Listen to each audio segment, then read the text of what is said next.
Broncos country, welcome to our Week 4 game preview where the Denver Broncos are hosting the Cincinnati Bengals for our first primetime matchup of the year on Monday Night Football here in Denver, Colorado. Of course, I'll be going to the game. I'll be at the game.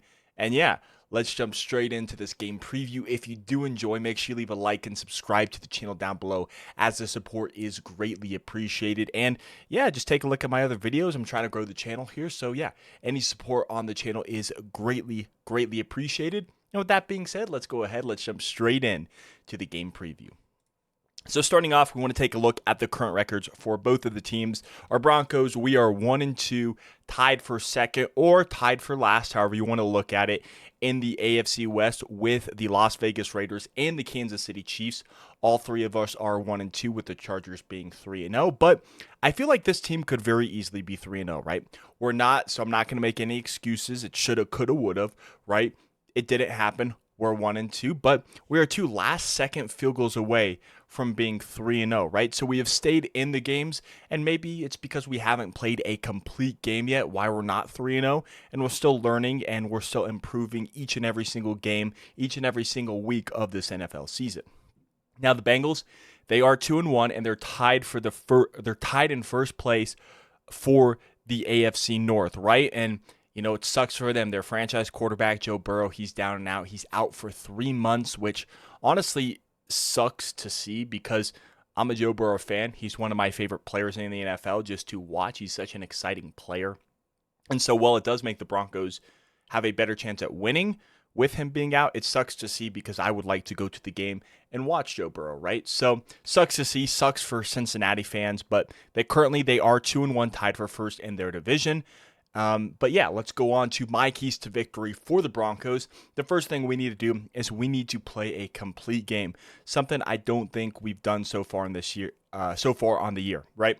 Week 1 versus the Tennessee Titans, the defense, they played a complete game, but the offense, I feel like it was kind of up and down, so we needed to kind of turn that around. Then in week 2, the offense played a really solid first 3 quarters, while the defense struggled, and then everything fell apart in the fourth quarter. And then last week against the Chargers, I felt like it was kind of an up and down game where we didn't really finish the game. It wasn't a full, complete game, right? We didn't turn the ball over on offense. The defense was pretty solid, but to me, it just didn't feel like a complete game. It didn't feel like we started fast, and then we kind of collapsed towards the end. So, want to play a complete game. We need to play with discipline. The penalties that we are drawing are giving our opponents free yardage and free drives to continue to drive down the field. Need to play discipline, need to play smart, and we need to stop committing penalties. Third thing we need to do is pressure Jake Browning, right? He's their backup quarterback for a reason, and so he is going to make mistakes when you pressure him with the football, right? He's got great receivers to throw to, right? Jamar Chase, arguably he is one of the best receivers in the NFL. T. Higgins, one of the best receivers in the NFL, right? Andre Yoshivas is a very solid slot guy. They got Noah Fant at tight end. They got some options, right? So there are playmakers on the offense for the Cincinnati Bengals. The best way to shut them down to me would be getting pressure on Baron Browning, specifically Nick Bonito, Jonathan Cooper, Joan Ellis, right? Zach Allen, John Franklin Myers. I think our secondary will do fine, right? PS2 going to probably be shadowing Jamar Chase, which is going to leave Riley Moss in that monumental task of covering T. Higgins. But then you've also got Jaquan McMillan, who has secretly had a really solid game playing in the slot. I'd like to see Jahdae Barron out there a little bit more. So I think we got to pressure Jake Browning. And then the final thing we need to do is to win the turnover battle, right? We didn't do it against the Colts. We had so many turnovers. We did do it against the Chargers, but we came out with the loss. I think if we do all these other things, plus win the turnover battle, the Broncos should come out of week 4 with a victory. Then let's move on to the injury report. Looking at the Broncos injury report, Dre Greenlaw has officially gone on IR, so he's not going to pop up on the injury report anymore. I know I said that last week, but with him officially going on IR, he's going to miss the next 4 games. Earliest possible return is week 7. But Nate Atkins, he had a foot injury. He was a full participant in practice. I'm recording this the day before Saturday. You're going to probably see it on Saturday. So I don't have the final injury report. I'm just giving you what they did at their last practice. But he had a full practice, so it's looking like he's going to play. Nick Bonito had a wrist injury. He was a full participant. and I'm expecting him to play, but we really need him if we want to come out with the win, right? I think he leads or is tied for the lead in sacks. He's the highest pressure rate so far, I believe, as well. So Nick Bonito is going to be a key player if we want to come out with the win. Evan Ingram had a back injury. He was a full participant in practice, and I believe I saw a quote somewhere where he said he's going to be back. Now, maybe that was a false source. I don't think it was, but I do believe that I saw something that Evan Ingram is going to be back for this game, which is going to be huge for the Broncos offense because he has a dynamic at the tight end position that when he's out, we don't really have a receiving threat at the tight end position. Adam Troutman has a touchdown, but I don't think he's as dynamic as Evan Ingram as a receiver, and I don't think many of you will disagree with that statement. Then you got Alex Singleton. He had a thumb injury. He was also a full participant. And John Franklin Myers had a hip injury. He was also a full participant. So everyone on the injury report was a full go for the Denver Broncos. Moving on to the Bengals injuries, they had 5 players on their injury report. They had Noah Fant, who had a concussion, who did not practice. So we'll see if he plays this week against, obviously, us being his former team. But, yeah, it'll be interesting to see. I do have him here in the game preview, but if he doesn't, obviously, he's not going to play. But with the limited information right now, just putting him on here. Maybe he doesn't. Maybe he does play. Maybe he doesn't. So we'll have to see. Then another former Bronco in Samaje Perine. He has a finger injury. And he was a full participant in practice this week. Or I guess the day on you're seeing. I guess the day before. So Friday. Guard Dalton Reisner, another former Bronco, had a calf injury. He was a full participant. Shamar Stewart, their first-round rookie, had an ankle injury. He did not practice, so we'll have to see what's going on with him. And then one of their cornerbacks, Cam Taylor-Britt, had a hamstring injury, and he was limited in practice on Friday. Then we move on to the coaching matchup, and it's going to be Sean Payton versus Zach Taylor. We know what Sean Payton has done. He is a really great coach, right? Offensive mind. 18th year in the NFL, 15 with the Saints. This is his 3rd with the Broncos. 278 games with 171 wins, 107 losses, no ties, with a .615 winning percentage. And then you got Zach Taylor, who is in his 7th year as a head coach, right? He was hired off the Rams team, right, under the Sean McVay coaching tree, and he was their quarterback coach. So he skipped over the offensive coordinator position right to a head coach, which is a big jump. But, he's done some solid work in Cincinnati, right? 102 wins, 102 games, 48 wins, 53 losses, 1 tie for a .475 winning percentage, which I'm sure Bengals fans would like to be higher. But he does have a Super Bowl appearance, and whether you credit that to Zach Taylor or Joe Burrow or whatever, you can't deny what he has done. There's been a lot of opinions on Zach Taylor, whether you think he's a good coach or he's a bad coach. I'm not going to give my opinion on that here. This is a game preview. But yeah, Zach Taylor, this is what he has done in his 7 years as a head coach so far. As for the coordinators in this game, the Broncos offensive coordinator, it's Joe Lombardi. Our defensive coordinator is Vance Joseph, and the special teams coordinator is Darren Rizzi, who has been getting some flack recently, right? We fired Ben Kotwica after last season, and he was pretty solid as a special teams coordinator. On Darren Rizzi, there's been some special teams mishaps, and Sean Payton is taking credit for that, so we'll have to see what's going on. I still like Rizzi, but it's interesting to see what's going to happen if the special teams mishaps keep occurring. Then you got the Bengals offensive coordinator in Dan Pitcher. You got their new defensive coordinator in Al Golden with Lou Anarumo going to the Colts. And then you have their special team coordinator, Darren Simmons. As for the quarterback matchup, it's going to be Bo Nix, who had a very, very, very struggling week 1. Solid week 2. Wish he would have finished out the game. And then kind of a low for week 3, right? Missing a couple wide open touchdowns. So far, Bo has completed 61 passes on 95 attempts for 64.2% completion percentage. He's thrown for 535 yards, 5 touchdowns, and 3 interceptions, 2 coming in week 1, 1 coming in week 2. But he didn't have any interceptions in week 3 against a great Chargers defense, so I guess that is a positive there, right? And then he had a passer rating of an 83.4. I still am a Bo Nix believer, right? I still think he has a chance to be really solid. He's in that sophomore slump, right? And I do think he'll turn things around. Maybe that's just my faith, but I do have belief still in Bo Nix.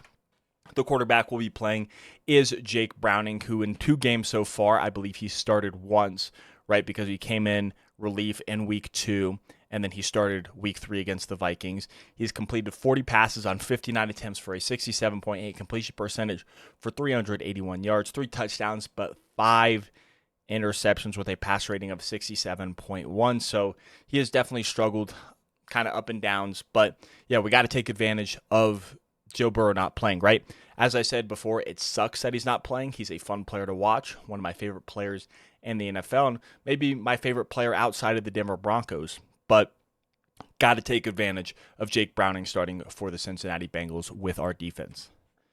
As for the running backs, our running backs going up against their front 7, we have J.K. Dobbins, who has been phenomenal for us, a drastic improvement from our disastrous running game last year, right? In 3 games so far, J.K. Dobbins has 41 carries for 222 yards, averaging 5.4 per carry, and has scored a touchdown in every single game this season. He also has 4 receptions for 14 yards, and one of his touchdowns isn't credited as a receiving touchdown because it was a backwards pass, but J.K. Dobbins has been phenomenal.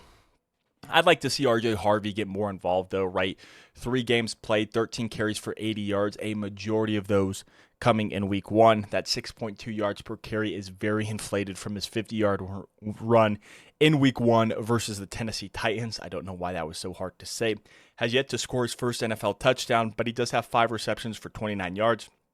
I would like to see R.J. Harvey get more involved. I know J.K. Dobbins is the starter, and I don't think you should diminish his role, right? I think he is a starter. I think he's earned his right to be the running back 1, but I would like to see R.J. Harvey get a little bit more snaps and a little bit more opportunities to run the football. Then you have the Bengals front 7, which consists of Joseph Asai, TJ Slayton, BJ Hill, Trey Hendrickson, Demetrius Knight Jr., who is a very exciting rookie. I think he was a 3rd-round pick, maybe late 2nd-round pick for the Bengals, who I had my eye on in this past draft, but he goes to the Bengals. Logan Wilson, who is a very solid linebacker, and Owen Burks. And so far this season, you can see their 84 tackles, 15 pressures, 4 sacks, 10 quarterback hits, and 8 blitzes, right? The defense of the Bengals, right, isn't their strong suit. We saw a bunch of memes and people joking around about how do the Bengals even know what a defense is when they paid Burrow a few years back, right, and then Jamar Chase, T. Higgins, both this offseason, and then refusing, obviously, to sign Trey Hendrickson to an extension, and then there's all that stuff going on with their first-round pick, Shamar Stewart. So, it's not the strength of their defense, but we can't take it for granted, right? Could be a trap game in terms of their defense, right? I think they're still a very solid squad, so we can't underestimate them by any means. But yeah, we gotta take advantage, right, of this game. So this is what their defense has done so far. I don't know where I was going with that last point. I'm sorry about that. But let's take a look at the Bengals running backs. Chase Brown has had a pretty slow start to the season. In his 3 games, he has 47 carries for 93 yards, averaging 2 yards per carry, and only 1 touchdown with 8 receptions for 43 yards through the air. So Chase Brown, slow start to the season. Let's hope to keep that going, right? Slow Chase Brown down. Don't let them establish a run game. Force them to pass. And I like what the Broncos defense is going to do if that does happen. Then you got Samaje Perine, who is back with the Bengals after signing with us for a year, was with Kansas City for a year, and now he's back with Cincinnati. Right? 3 games played so far, 4 carries for 21 yards, averaging 5.3 a carry, no touchdowns, and has 2 receptions for 6 yards on the season. As for the front 7 that the Bengals running backs are going to be going up against, it's going to be Zach Allen, DJ Jones, John Franklin Myers, Nick Bonito, Alex Singleton, Justin Strnad, and Jonathan Cooper. And this defense has been phenomenal this season, right? The 78 tackles, 39 pressures on the quarterback. And again, I know we're talking about facing running backs, so the pressures doesn't really matter, but this front 7 has been absolutely terrific for the Broncos to start this season. Then you got the receivers versus the corners. Again, not going to say they're going to shadow each other every play, right? There's going to be formations where a receiver like Courtland Sutton could be on DJ Turner, right? So not saying that, but this is just kind of the wide receiver 1 and their cornerback 1. Our wide receiver 2, their corner 2, right? So that's kind of what it's displaying here. Starting off with Sutton, who has had a really solid start to the season. The Colts game, he was very quiet with only 1 reception, but right against the Titans and the Chargers, He has 13 receptions for 185 yards, 14.2 yards per reception, and 2 touchdowns. Of course, scoring the opening touchdown of the season against the Titans, and then a big touchdown on, 4th and 2 against the Chargers to get our offense rolling. So Sutton has had a very strong start to the season. Dax Hill, their cornerback, one. You can see what he's done. I don't like to compare corners based on their statistics, right? Even if it's advanced statistics, I think they're very deceitful about what a corner can do. Because if they give up one big play, then all of a sudden their stats are inflated for a while. So, it's hard to judge off of statistics, but I think Dax Hill is still a very strong CB1 for them. Former first-round pick out of Michigan. Then we got Marvin Mims, who has been very quiet outside of his touchdown against the Colts this season. I'd like to see him get more involved, and I think we all as a fan base thought Marvin Mims was going to get more involved, especially after his usage rate increased at the end of last season, right? Lining up in the backfield, getting a bunch of jet sweeps, screen passes, getting some design carries and throws for him. And then this season only has 6 receptions on 10 targets for 40 yards. And 1 touchdown. I would like to see Marvin Mims get utilized more. Yes, he is an all-pro level returner, but I do think he should be involved more in the offense, right? Troy Franklin's getting involved more, which I do like, and we'll talk about him in a second. But I would like to see Marvin Mims utilized more. And outside of Marvin Mims, I would like to see Pat Bryant get utilized more, right? Even Trent Sherfield, he had a strong preseason. I know he's made some boneheaded mistakes to start the season in terms of some penalties. But I would like to see more usage out of Marvin Mims, right? And I think Pat Bryant would be fun to see too, but that's neither here nor there.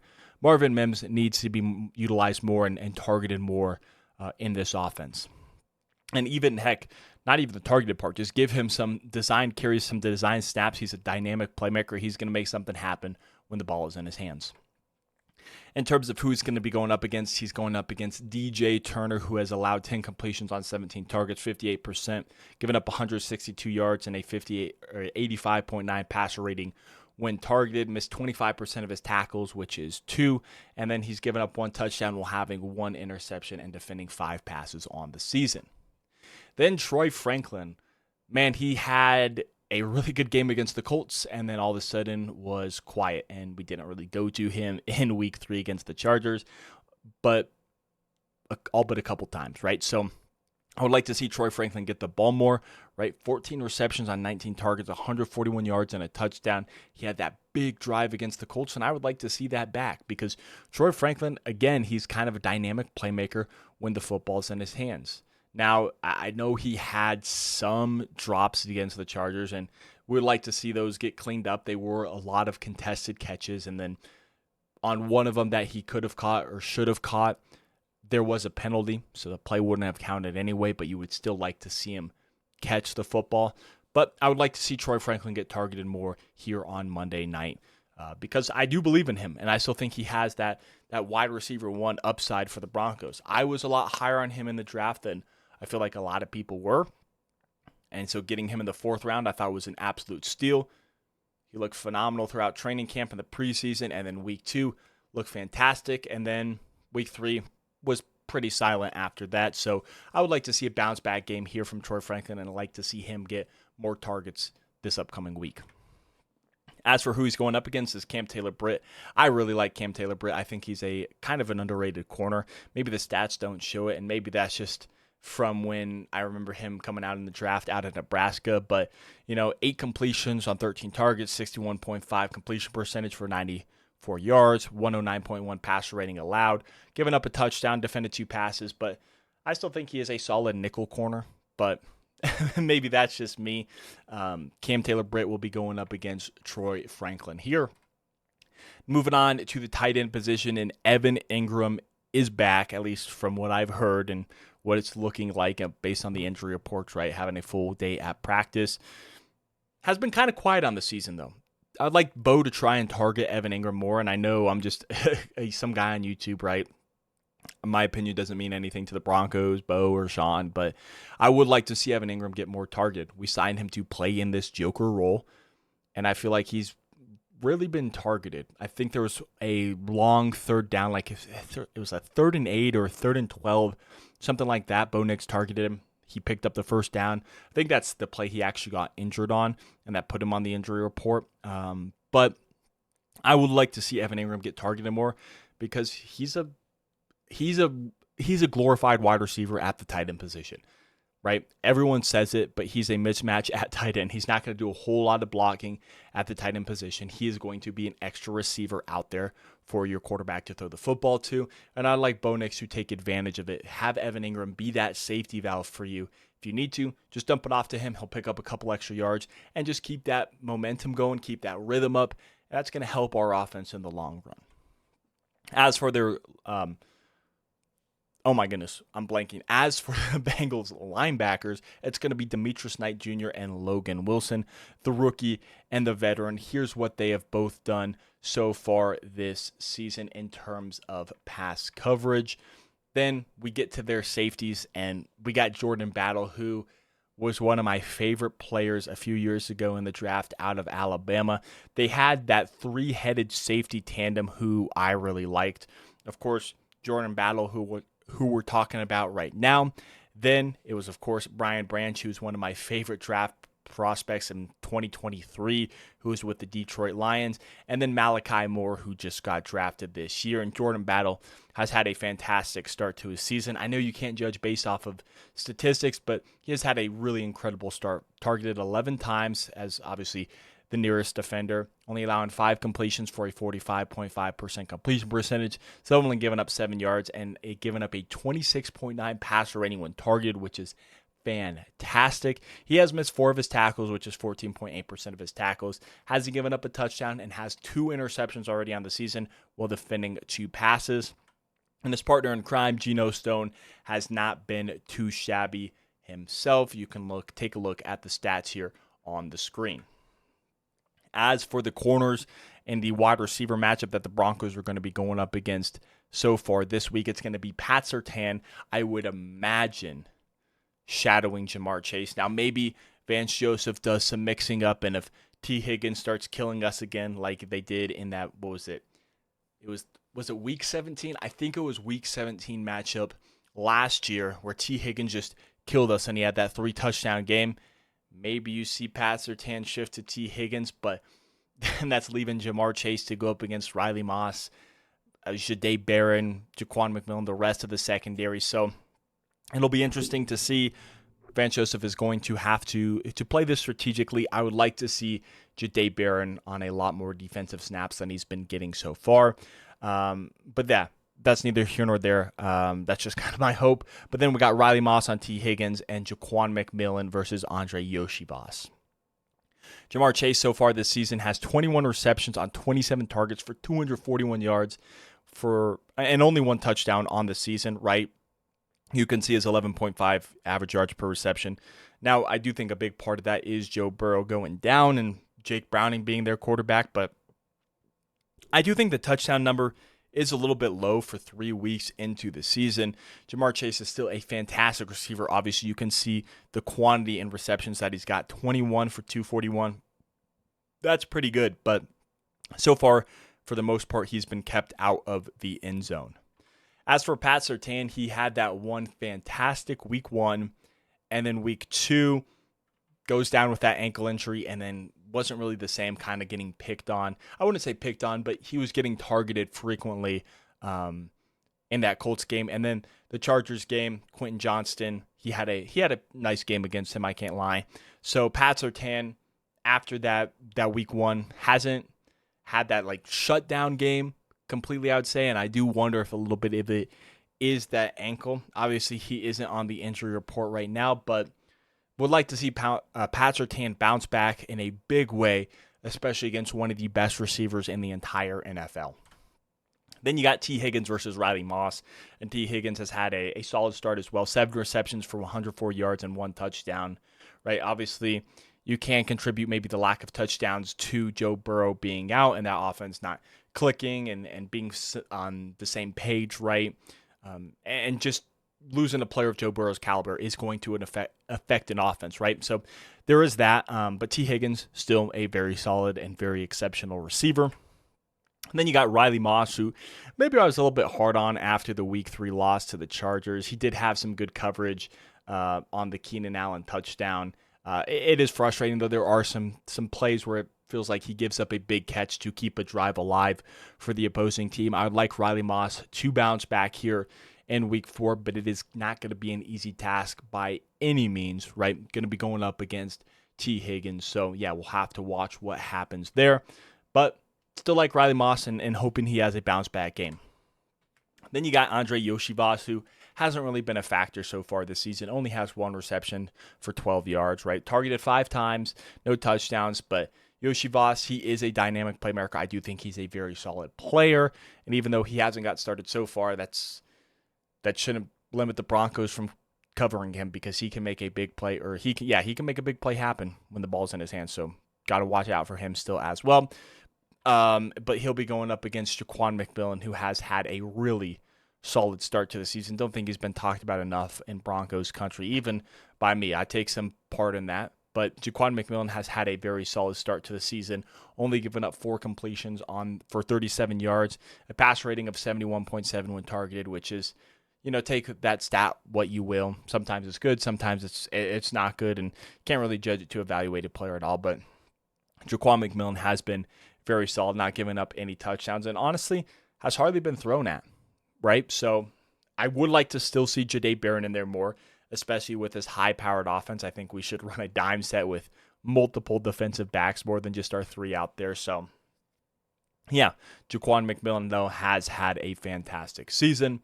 Then we can move on to the tight end. Again, Noah Fant has a concussion. We'll see if he plays or not, but so far has been solid for the Cincinnati Bengals offense. 12 receptions for 80 yards, 6.7 average, and 1 touchdown to the former Broncos first-round pick, 20th overall in 2019. Then you got the weak link, in my opinion, of the defense. They're going to tackle a bunch of people, right? They're going to help support in stopping the run game. But in pass coverage, our linebackers are lacking. We need Drake Greenlaw back, and I've seen a lot of Broncos fans online clamoring for us to trade for an inside linebacker. And I think the same, right? I do think we need another off-ball linebacker, one who can cover in particular.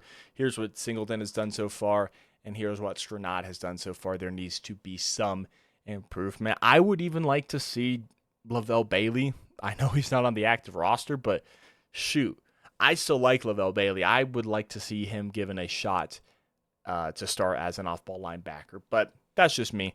We'll see what happens this upcoming week.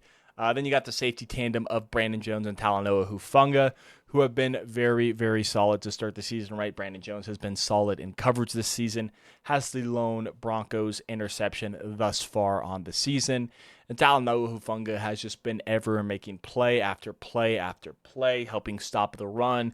In the pass game, obviously forced a fumble in week 1. He is just flying, or he's been flying around, moving all over on the field. I will say the one knock that I have on him is that one kind of boneheaded penalty that he took when the play was dead, and he just wrapped and slammed Keenan Allen to the ground for the unnecessary roughness, right?